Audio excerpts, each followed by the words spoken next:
بلکہ فاروق اعظم نے جب نماز تراویح کے لیے امام کو کھڑا کیا اور حضرت ابی بن کعب کی اقتداء میں لوگ نماز تراویح پڑھنے لگے تو حضرت فاروق اعظم جب یہ منظر کو دیکھے تو ایک جملہ فرمایا. اگر اس ایک جملے کو سمجھ لیں گے تو میلاد بھی سمجھ میں آ جائے گا, 11ویں بھی سمجھ میں آ جائے گی, رجب کے کنڈے بھی سمجھ میں آ جائیں گے, چہلم 10واں 20واں زیارت, یہ جتنے اہل سنت کے معمولات ہیں یہ ساری چیزیں سمجھ میں آ جائے گی. شرط یہ ہے کہ فاروق اعظم کے جملے کو سمجھا جائے, اور یہ سمجھ اللہ نے ہر ایک کو نہیں دی, ہم اہل سنت و جماعت ہی کو عطا فرمایا. اہل سنت ہی کو اللہ نے اصحاب عقل و فہم بنایا ہے. اہل سنت ہی کو اللہ نے منشأ خدا, منشأ مصطفیٰ سمجھنے کی صلاحیت اہل سنت کے دامن میں اللہ نے عطا فرمائی. وہ جملہ کیا ہے؟ حضرت فاروق اعظم نے کیا فرمایا؟ انہوں نے دیکھ کر کہا, جب لوگ نماز تراویح باجماعت پڑھ رہے تھے, ایک جملہ فرمایا, یاد رکھ لے, نعم البدعۃ ہذہ. سب مل کر کہے, نعم البدعۃ ہذہ, نعم البدعۃ ہذہ. بس اتنا جملہ ہے. آپ کے اسی جملے میں سارے اہل سنت کے مسائل حل ہو جائیں گے. آپ نے فرمایا, جب یہ منظر کو دیکھا تو کہا کہ یہ کیا ہی اچھی بدعت ہے. کیا فرمایا؟ یہ کیا ہی اچھی بدعت ہے. معلوم کیا ہوا کہ ہر بدعت بری نہیں ہوتی. ہر نئی چیز جو بھی نکالی جاتی ہے زمانے کے حساب سے آغاز کیا جاتا ہے, ہر نیا کام یہ نیا کام ہے کہہ کر غلط نہیں ہو جاتا. اگر ایسا ہو جائے گا, یہ جو مسجدوں کی میناریں ہیں یہ بھی نیا کام ہے. نبی کے زمانے میں, صحابہ کے زمانے میں مسجدوں کی اتنی بڑی بڑی میناریں نہیں ہوتی تھی. نیا کام ہے کہہ کر مسجد کے میناروں کو بھی بدعت کہیں گے. ہر کوئی لگا رہا ہے. اہل مسجد فاروق اعظم کے خطیب صاحب ہیں, آپ ہی کی مسجد کی مینار بلند نہیں ہے, ہر مسجد کی عمارت بلند ہے. ہر مکتب فکر کی میلاد منانے والے ہو, میلاد نہ منانے والے ہو, سب لوگ اپنی مسجدوں کے مینار بلند کرتے ہیں. ہم پوچھتے ہیں کہ بھائی میلاد النبی اگر تم کو نیا دکھ رہا ہے اس لیے تم اس کو ناجائز کہہ رہے ہو, بدعت کہہ رہے ہو, یہ مسجدوں کی میناریں کیا پرانی نظر آ رہی ہے؟ یہ بھی تو نئی چیز ہے. اور بعض لوگ کہتے ہیں کہ نہیں, ثواب سمجھ کر نہیں کرنا چاہیے, نئے کام کو ثواب سمجھ کر نہیں کرنا چاہیے. ٹھیک ہے, مسجد کا جو مینار بنایا جاتا ہے ثواب سمجھ کر بناتے ہیں یا عذاب سمجھ کر بناتے ہیں؟ کیا سمجھ کر بناتے ہیں؟ اللہ ہم کو ثواب دے گا. مسجد میں ہم خود اعلان کرتے ہیں کہ بھائی مسجد کے مینار کا کام چل رہا ہے, آپ لوگ تعاون کریں, اللہ آپ کو ثواب دارین عطا کرے گا. ہم خود اعلان کرتے ہیں. ثواب سمجھ کر مسجدوں کا مینار بنانا جائز ہے, لیکن میرے نبی کی میلاد منانا ناجائز. یہ کہاں کا انصاف ہے؟ یہ کہاں کا ایمان ہے؟ یہ کہاں کی عقل مندی ہے کہ مسجدوں کی میناریں نظر آ رہی ہے, یہ بھی تو نیا کام ہے, لیکن ہر چاہے میلادی ہو یا غیر میلادی ہو, ہر کوئی اپنی مسجدوں کے مینار بنا رہا ہے, وہ بھی ثواب کی نیت سے, عذاب کی نیت سے نہیں. ثواب کی نیت سے مسجدوں کے میناریں بلند ہو رہی ہے. کہتے ہیں کہ کام تو نیا ہے مگر اسلام کی شوکت معلوم ہو رہی ہے. مینار بنانے میں مسجد کی شان, اللہ کے گھر کی شان دکھ رہی ہے کہ دیکھو کتنی خوبصورت ہے مسجد مریم پریوار ٹاؤن میں, کتنی خوبصورت ہے, اللہ کے گھر کی شان معلوم ہو رہی ہے. تو اللہ کے گھر کی شان مسجد کے مینار سے معلوم ہو رہی ہے, تو مصطفیٰ کے میلاد سے اسلام کی شان معلوم ہو رہی ہے.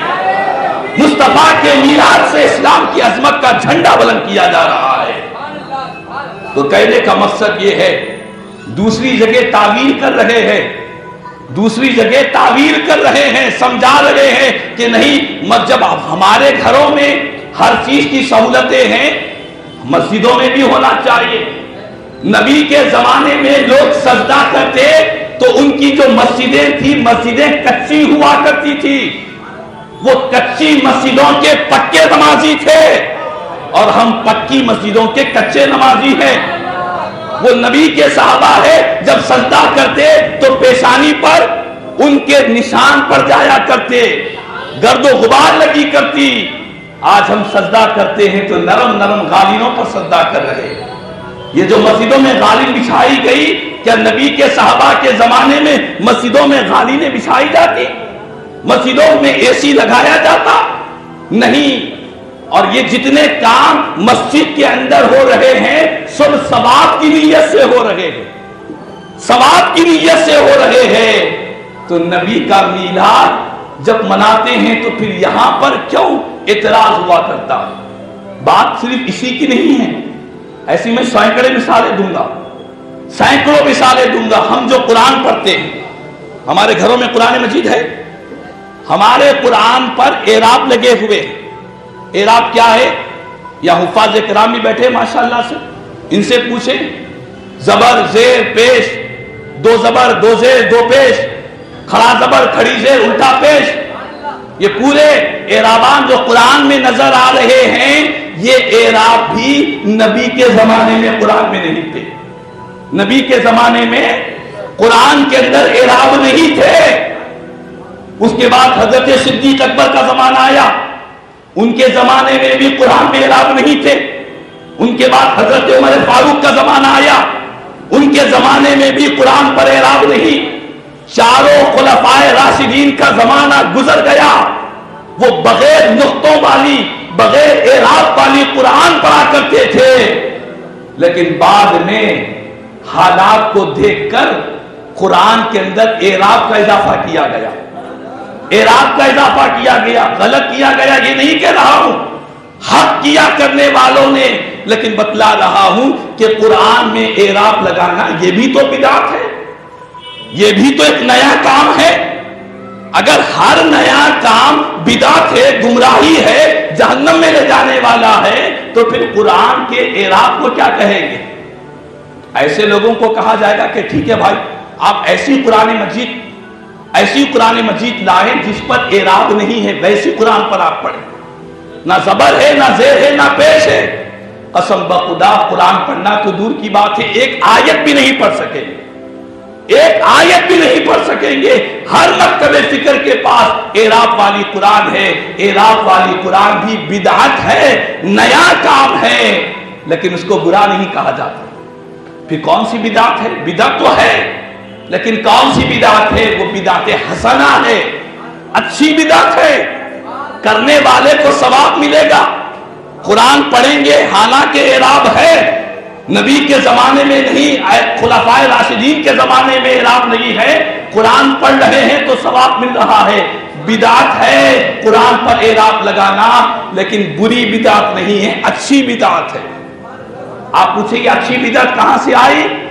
اچھی بدعت ہم نے نہیں نکالی، حضرت فاروق اعظم نے بیان فرمایا ہے، خلیفہ رسول اللہ نے بیان فرمایا ہے، وہ عمر فاروق نے بیان فرمایا ہے، جن کے بارے میں میرے نبی نے فرمایا کہ اگر میرے بعد کوئی نبی ہوتا تو اللہ عمر کو نبی بنا دیتا۔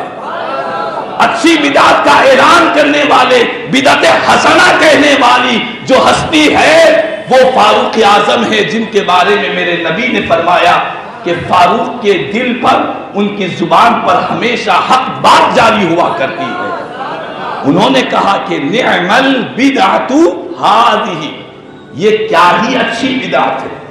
تو کوئی بھی نیا کام ہو تو اسی لیے رد نہیں کیا جائے گا کہ بھائی نیا ہے، نیا ہے کہہ کر رد نہیں کیا جائے گا، یہ دیکھا جائے گا کہ کیا اس نئے کام کی وجہ سے کیا شریعت کی مخالفت ہو رہی ہے، کیا اسلام کی مخالفت ہو رہی ہے، اس نئے کام کی وجہ سے کیا حضور کی سنت مٹ رہی ہے، کیا اس نئے کام کی وجہ سے دین میں فساد پیدا ہو رہا ہے، یہ دیکھا جائے گا۔ اگر وہ نیا کام دین سے ٹکرانے والا نہیں ہے، شریعت سے ٹکرانے والا نہیں ہے، تو اس نئے کام کو رد نہیں کیا جائے گا بلکہ اسے قبول بھی کیا جائے گا۔ بس اوقات اسے بدعت حسنہ بھی کہا کرتے ہیں، اچھی بدعت کہتے ہیں۔ یہ بات سمجھ میں آ گئی؟ کہ کوئی بھی نیا کام کہیں گے تو بدعت ہے، ناجائز ہے۔ میلاد النبی کے موقع پر آج ہم جلسے میں بیٹھے، کیا صحابہ نے منایا؟ جو کام صحابہ نے کیا وہی کر سکتے ہیں، جو کام صحابہ نے نہیں کیا وہ نہیں کر سکتے ہیں۔ ایسا کوئی اسلام کا قانون ہے؟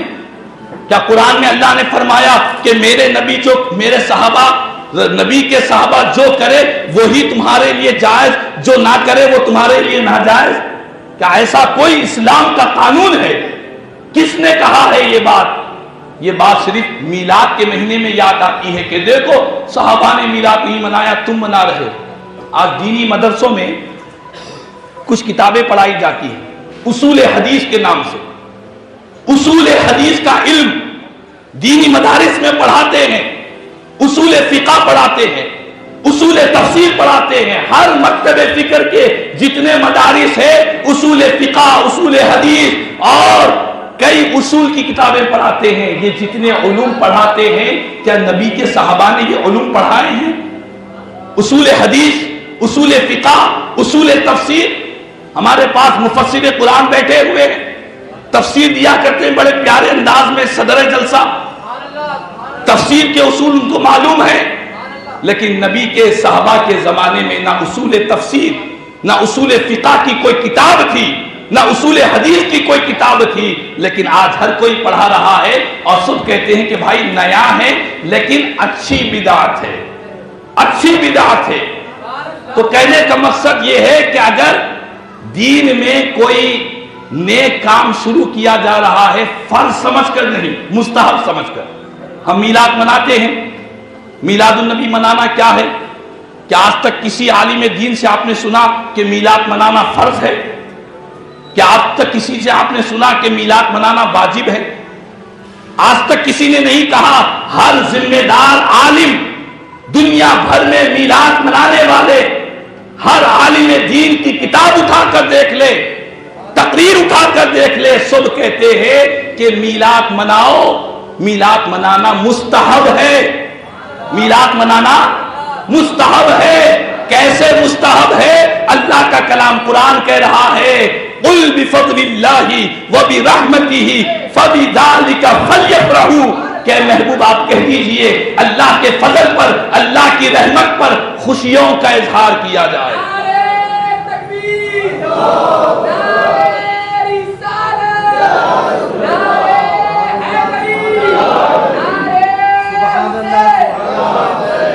تو بہرحال ہم کو یہ بات جان لینا ضروری ہے کہ نیا کام ہے کہہ کر رد نہیں کیا جائے گا کہ نبی کے صحابہ نے وہ نہیں کیا، اگر ہم کریں گے تو بدعتی ہو جائیں گے۔ اور آپ کو بتلاؤں دنیا کی ایک سب سے مشہور کتاب ہے، قرآن کے بعد اس کا صحت کے اعتبار سے سب سے بڑا درجہ ہے، اس کو کیا کہتے ہیں؟ صحیح بخاری شریف۔ کیا کہتے ہیں؟ اور یہ جو صحیح بخاری ہے ہر کوئی پڑھتا ہے، میلادی بھی پڑھتے ہیں، میلاد نہ منانے والے بھی پڑھتے ہیں۔ لیکن اس کتاب کو سمجھنے کے لیے کیا چاہیے؟ ایک عاشق صادق نے کہا بے عشق محمدی کے جو پڑھتے ہیں بخاری، بے عشق محمدی کے جو پڑھتے ہیں بخاری، آتا ہے انہیں بخار لیکن آتی نہیں بخاری۔ بخاری کو سمجھنے کے لیے عشق محمدی چاہیے، کیونکہ امام بخاری جنہوں نے لکھا ہے وہ خود بہت بڑے عاشق رسول تھے، وہ بہت سرکار سے محبت کرنے والے تھے، نہ صرف میرے نبی سے محبت کرتے تھے، نبی کی نکلے ہوئے کلمات سے، الفاظ سے بھی محبت کیا کرتے تھے۔ کیسے محبت کرتے؟ امام بخاری اپنی کتاب کو لکھنے کے لیے تقریباً 16 سال لگ گئے۔ کتنے سال؟ 16 سال میں صحیح بخاری کو لکھا، کم و بیش۔ تو امام بخاری فرماتے ہیں کہ جب بھی میں حدیث پاک کوئی لکھنا شروع کرتا، لکھنے سے پہلے 2 کام کرتا۔ کتنے کام؟ اور وہ 2 کام بھی ایسے ہیں کہ کسی نہ قرآن کی آیت میں اللہ نے فرمایا، نہ نبی نے حکم دیا، نہ کسی صحابی نے وہ عمل کیا، ویسے 2 نئے کام کر رہے ہیں۔ کون سے کام؟ نئے کام، جس کو ہم بدعت کہتے ہیں، وہ نیا کام کر رہے ہیں۔ کون سے 2 کام تھے؟ کہ رسول پاک کی ایک حدیث لکھنے سے پہلے وہ غسل کیا کرتے تھے. کیا کرتے تھے؟ ایک کام ہو گیا غسل، سمجھ میں آ رہی ہے؟ پانی نہانے کو غسل کہتے ہیں. الحمدللہ پورے سمجھدار ہے، پھر بھی وضاحت کرتا ہوں کہ پہلے کام غسل کرتے تھے. ایک حدیث کو لکھنے سے پہلے، پوری کتاب نہیں، ایک حدیث لکھنا ہے. کتنی حدیثیں ہیں اس کے اندر؟ بعض علماء نے کہا کہ 7,000 سے زیادہ حدیثیں ہیں. بعض علماء نے کہا کہ 9,000 سے زیادہ حدیثیں ہیں. صحیح بخاری میں 9,000 مرتبہ جب بھی حدیث لکھ رہے ہیں، لکھنے سے پہلے غسل بھی کرتے ہیں اور 2 رکعت نماز بھی پڑھتے ہیں. 2 رکعت نماز بھی پڑھتے ہیں. اب امام بخاری سے پوچھے کہ امام بخاری، کیا کسی صحابی نے یہ کام کیا؟ نبی کے 1,00,000 صحابہ سے بڑھ کر عاشق رسول ہے. آج یہی تو کہتے ہیں کہ تم میلاد مناتے ہو، کیا حضور کے صحابہ سے بڑھ کر تم عاشق ہو؟ ہم کہتے ہیں بڑھ کر نہیں ہے، ہم سرکار کا میلاد منا رہے ہیں. صحابہ نے ایسی دھوم سے نہیں منایا تھا. اگر کوئی کہتا ہے کیا تم صحابہ سے بڑھ گئے، نعوذ باللہ. ان کے قدموں کی، ان کے گھوڑوں کی لگی ہوئی ٹاپ کے قدموں کی کروڑویں حصے کے بھی برابر نہیں ہو سکتے. وہ میرے نبی کے صحابہ نے نبی کا میلاد منایا ہے، لیکن ہماری طرح نہیں. ہمارے میلاد منانے کا انداز جدا ہے، نبی کے صحابہ کے میلاد منانے کا انداز جدا ہے. ہم کمزور ایمان والے ہیں. ہم نبی کے آمد کی خوشی میں جلسہ منعقد کیے. یہ ہم کمزور ہے، نبی کی آمد کی خوشی میں لوگوں میں مٹھائی بانٹ رہے ہیں. وہ نبی کے صحابہ نے نبی کے میلاد کی خوشی میں، نبی کے آمد کی خوشی میں انہوں نے مٹھائی نہیں، اپنی گردنوں کو قربان کیا ہے. اپنی گردنوں کو کٹا دیا ہے. اپنے مال کو مصطفیٰ پر قربان کیا، اپنی جان کو مصطفیٰ پر قربان کیا، اپنی اولاد کو بھی مصطفیٰ پر قربان کر دیا ہے. کہاں صحابہ کی برابری کرنے چلے، ان کا انداز جدا ہے. ہم اپنی کمزوری سمجھ کر آقا کے نام پر ہم جان تو نہیں دے سک رہے ہیں. ہم اپنی اولاد کو قربان تو حضور کے قدموں پر نہیں کر سک رہے ہیں. کم از کم آقا کے میلاد کی خوشی میں مٹھائی تو تقسیم کر سکتے ہیں. تو کہنے کا مقصد یہ ہے کہ امام بخاری نے وہ کام کیا. 2 رکعت نماز پڑھ لگے، غسل کر رہے ہیں، 2 رکعت نماز پڑھ لگے. ایک مرتبہ کرتے تو چلو بھائی کیا ہوا تھا کہ ایک مرتبہ کر دیے، ایسا نہیں. جب بھی حدیث رسول لکھ رہے ہیں، نبی کے فرمان کو لکھ رہے ہیں، ہر حدیث کے لکھنے سے پہلے امام بخاری نے غسل بھی کیا، وضو بھی کیا، دنیا کو بتلایا کہ دنیا والوں، نبی کی محبت میں، نبی کے عشق میں جو نیا کام کا آغاز کریں گے، اگر وہ نیا کام فرض سمجھ کر نہیں، واجب سمجھ کر نہیں، بس اللہ کو راضی کرنے کے لیے مصطفیٰ کی محبت میں جو خیر کا کام، جو بھلائی کا کام، جو نیکی کا کام حضور کی محبت میں کریں گے، اللہ تمہیں اس پر اجر و ثواب بھی عطا فرمائے گا. اللہ اجر عطا فرمائے گا، اللہ ثواب عطا فرمائے گا. حدیث پاک کی 3 قسمیں ہیں. ایک ہے صحیح، حسن، ضعیف. 3 قسمیں ہیں حدیث پاک. سارے لوگ کہتے ہیں صحیح حدیث میں ہے تو بتلاؤ. ہم کہتے ہیں کہ یہ صحیح حدیث ہے، یہ کس صحابی نے بتلایا ہے؟ کیا کسی صحابی نے کہا کہ حدیث صحیح بھی ہوتی ہے، حسن بھی ہوتی ہے، ضعیف بھی ہوتی ہے؟ کسی صحابی نے نہیں بتلایا. بعد والے محدثین نے اس کا آغاز کیا. ہم رد نہیں کر رہے ہیں. ہم اہل سنت ہر نئے کام کے لیے ہمارا سینہ کھلا ہوا ہے. سینہ تنگ نہیں ہے کہ کوئی چیز سے بچ جائے، چھپ جائے. ہمارا سینہ کشادہ ہے. ہم کہتے ہیں یہ صحیح، حسن، ضعیف، یہ جتنی قسمیں ہیں محدثین نے بنائی ہیں، یہ بدعت تو ہے لیکن بدعت سیئہ نہیں ہیں، بدعت حسنہ ہیں. اللہ ثواب بھی عطا فرمائے گا. تو اسی طرح آج آقا کا میلاد منا رہے. حضور کے میلاد کی خوشی میں بلڈ ڈونیٹ کیمپ دیا جا رہا ہے، خون کا عطیہ دیا جا رہا ہے.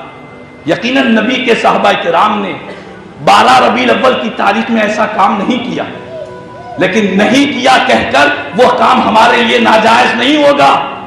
وہ کام ہمارے لیے اسی لیے جائز ہوگا کہ خون کا عطیہ دے کر کسی کی جان بچانا یہ اسلام کی پیغام کی تعلیم ہے، یہ پیغمبر اسلام کی تعلیم ہے۔ رسول پاک کی محبت میں جو جو نئے نئے کام نکلتے جائیں گے، اگر وہ شریعت سے ٹکرانے والے نہ ہو، شریعت سے ٹکرانے والے نہ ہو۔ میلاد کے موقع پر کھانا کھلاتے ہیں، کھانا کھلانا کا شریعت سے ٹکرانے والا جملہ ہے؟ کھانا کھلانے کو تو اسلام کہتا ہے، میرے نبی مکے سے مدینے کو تشریف لائے، سب سے پہلے میرے نبی نے لوگوں سے خطاب کیا تو سب سے پہلے جو کلام فرمایا اس میں یہ جملہ بیان کیا، اطعم الطعام، لوگوں کو کھانا کھلایا کرو۔ کھانا کھلانا اسلام سے ٹکرانے والی بات نہیں، حضور کے عظمتوں کا جلسہ منعقد کرنا، کیا یہ بات اسلام سے ٹکرانے والی بات ہے؟ قسم بخدا سارا قرآن الحمد سے لے کر ناس تک سارے قرآن کو ایمان کی نظر سے پڑھیں گے، قرآن کا ہر جملہ مصطفیٰ کی نعت بیان کرتا ہوا نظر آئے گا، قرآن کی ہر آیت مصطفیٰ کی عظمت کو بیان کرے گی۔ ایک حدیث پاک ہے صحیح ستہ کی، میرے آقا کریم صلی اللہ علیہ وسلم ایک موقع پر صحابہ کرام کے سامنے آئے۔ مسجد نبوی میں صحابہ کرام کا مجموعہ ہے، صحابہ کرام بیٹھے ہوئے ہیں مسجد نبوی شریف میں۔ حضور نے فرمایا، اے میرے صحابہ تم یہاں پر کیوں بیٹھے ہوئے ہو؟ ما اجلسکم، کس چیز نے تم کو یہاں پر بٹھایا ہے؟ تو صحابہ کرام نے کیا عرض کیا؟ بڑی خوبصورت بات ہے۔ صحابہ کرام نے عرض کیا کہ حضور ہم یہاں اس لیے بیٹھے ہیں، ہم اللہ کا شکر بجا لا رہے ہیں۔ کس بات پر شکر بجا لا رہے ہیں؟ اس بات پر شکر بجا لا رہے ہیں کہ اللہ نے ہم کو ہدایت دی اور آپ کے ذریعے ہم پر احسان کیا ہے۔ آپ کے ذریعے اللہ نے ہم پر احسان کیا۔ احسان کرنے والی ذات خدا کی ذات ہے، لیکن جس ذریعے سے، جس وسیلے سے اللہ نے احسان کیا وہ آپ کی ذات بابرکت ہے۔ بس اسی لیے ہم لوگ یہاں بیٹھے ہوئے ہیں کہ اللہ کی اس نعمت کا شکر ادا کر رہے ہیں۔ پیارے نبی نے فرمایا، اے میرے صحابہ کیا تم قسم کھا کر کہہ سکتے ہو، کیا تم قسم کھا کر کہہ سکتے ہو کہ تم اسی وجہ سے بیٹھے ہوئے ہیں کہ اللہ نے تمہیں ہدایت دی اور میرے ذریعے تم پر احسان کیا؟ کیا تم قسم کھا کر کہہ سکتے ہو؟ صحابہ کرام نے کیا کہ ہاں آقا ہم قسم کھا کر کہہ سکتے ہیں کہ ہمارے بیٹھنے کا کوئی اور مقصد نہیں ہے، ہم اللہ کا شکر بجا لاتے ہیں کہ اللہ نے آپ کے ذریعے ہم پر احسان کیا۔ جب حضور نے قسم لے لی اس کے بعد صحابہ کرام سے فرمایا، ہے میرے صحابہ میں نے تم سے قسم کوئی شک اور شبہ کی وجہ سے نہیں لیا ہے، میں تمہاری بات پر کوئی شک نہیں کر رہا، تم سچے ہو اسی لیے تو میرے صحابہ بنے ہو، اسی لیے تو میری صحابیت کا درجہ ملا ہے۔ لیکن میرے قسم لینے کی وجہ یہ ہے کہ تم جس مجلس میں بیٹھے ہوئے ہیں اور اللہ کا شکر ادا کر رہے ہیں کہ میرے ذریعے اللہ نے تم پر احسان کیا۔ ابھی ابھی میرے پاس جبریل آئے تھے، ابھی ابھی میرے پاس جبریل آئے، انہوں نے آ کر عرض کیا کہ یا رسول اللہ صلی اللہ علیہ وسلم آپ کی مسجد میں بیٹھ کر آپ کے صحابہ جو باتیں بیان کر رہے ہیں، اللہ پاک اس مجموعے کو دیکھ کر فرشتوں کے درمیان اللہ فخر فرما رہا ہے، اللہ فخر کر رہا ہے کہ اے دیکھو اے فرشتوں، میرے محبوب کے چاہنے والے میرے محبوب کی آمد پر میرا شکر بجا لا رہے ہیں۔ تو معلوم یہ ہوا کہ حضور کا ذکر کرنا، اللہ کی نعمت سمجھنا اور اس کے لیے بیٹھنا، سرکار کی عظمت کو سننا، یہ وہ مجموعہ ہے کہ عرش والا رب اس مجموعے کو دیکھتا ہے تو فرشتوں کے درمیان فخر کیا کرتا ہے، خالق کائنات فخر کرتا ہے کہ دیکھو میرے نبی کے، میرے محبوب کے چاہنے والے بیٹھے ہوئے ہیں۔ بیٹھنے کا مقصد کوئی دنیاوی لین دین نہیں ہے، کوئی کاروبار نہیں ہے، کوئی بزنس نہیں ہے، مقصد یہ ہے کہ وہ میرے محبوب کی آمد پر میرا شکر بجا لا رہے ہیں۔ آج ہم یہی تو سرکار کے میلاد کے جلسوں میں یہی تو کرتے ہیں، ہم کہتے ہیں فضل رب العلا اور کیا چاہیے، مل گئے مصطفیٰ اور کیا چاہیے، یہی ہمارا مقصد ہوتا ہے۔ تو بہرحال خلاصہ کلام یہ ہے کہ ہر نئے کام کو اسی لیے رد نہیں کیا جائے گا کہ وہ نیا ہے، بلکہ اسی لیے رد کیا جائے گا اگر وہ اسلام سے ٹکرانے والا ہو، شریعت سے ٹکرانے والا ہو۔ اگر ہر نئے کام کو رد کرتے جائیں گے کہ وہ نیا ہے تو مسجد کے میناروں کو کیا کہیں گے، قرآن کے اعراب کو کیا کہیں گے، اصول حدیث کو کیا کہیں گے۔ امام بخاری جو ہر حدیث سے پہلے 2 رکعت نماز بھی پڑھ رہے ہیں، غسل بھی کر رہے ہیں، یہ بھی تو نیا کام ہے، اسے کیا کہیں گے۔ دنیا میں سینکڑوں نئے کام آئے ہیں، ہزاروں نئے کام آئے ہیں، ہر نیا کام اگر رد کرتے جائیں گے تو آج کے دور میں انسان عالم بھی نہیں بن سکے گا۔ نحو کا علم، صرف کا علم، علم نحو، علم صرف، یہ سب نئی چیزیں ہیں جو صحابہ کے زمانے میں نہیں تھی، بات والوں نے ضرورت کے حساب سے ایجاد کیا۔ جیسا آج مائک ہماری ضرورت بنی ہوئی، ضرورت کے حساب سے کام کا آغاز ہوا، تو کسی بھی نئے کام کو یہ نیا ہے کہہ کر اگر رد کریں گے تو کئی دین کے اندر خرابی پیدا ہو جائے گی۔ اور ایک آخری حدیث سنانا چاہتا ہوں، ہمارے حضرت اجازت دیں، ایک حدیث پاک پیارے نبی فرماتے ہیں کہ جو اسلام میں اچھا طریقہ ایجاد کرے گا، جو اسلام میں اچھا طریقہ ایجاد کرے گا، برا طریقہ نہیں، اسلام میں جو اچھا طریقہ ایجاد کرے گا، حضور فرماتے ہیں اللہ تعالیٰ اس ایجاد کرنے والے کو اور جتنے لوگ اس پر عمل کریں گے اللہ ان سب کو برابر پورا اجر عطا فرمائے گا۔ اور ایجاد کرنے والا جو ایجاد کیا ہے اللہ تمام کا ثواب اس نئے اچھے کام کو ایجاد کرنے والے کو اللہ ثواب عطا کرے گا۔ تو اسلام کی تعلیمات ہے اچھے کاموں کا آغاز کیا جائے، خیر کے کاموں کا آغاز کیا جائے۔ بہرحال میلاد النبی بھی یہی انہی کاموں میں سے ہے، انہی اچھے کاموں میں سے ہے جو میرے آقا نے بیان فرمایا ہے۔ اللہ تعالیٰ سے دعا ہے کہ اللہ پاک اپنے فضل و کرم سے آقا کے میلاد پاک کے اس عظیم اجتماع کو اللہ اپنی بارگاہ میں قبول فرما لے، اور جتنے حضرات یہاں بیٹھے ہیں اللہ ہم سب کو دین اسلام کی صحیح تعلیمات کو اپنانے اور اسلام پر صحیح چلنے اور قرآن و حدیث کا صحیح فہم حاصل کرنے کی توفیق عطا فرمائے۔ کہنے سننے سے اللہ مجھے ہم تمام کو عمل کی توفیق عطا فرما، آمین ثم الحمدللہ رب العالمین۔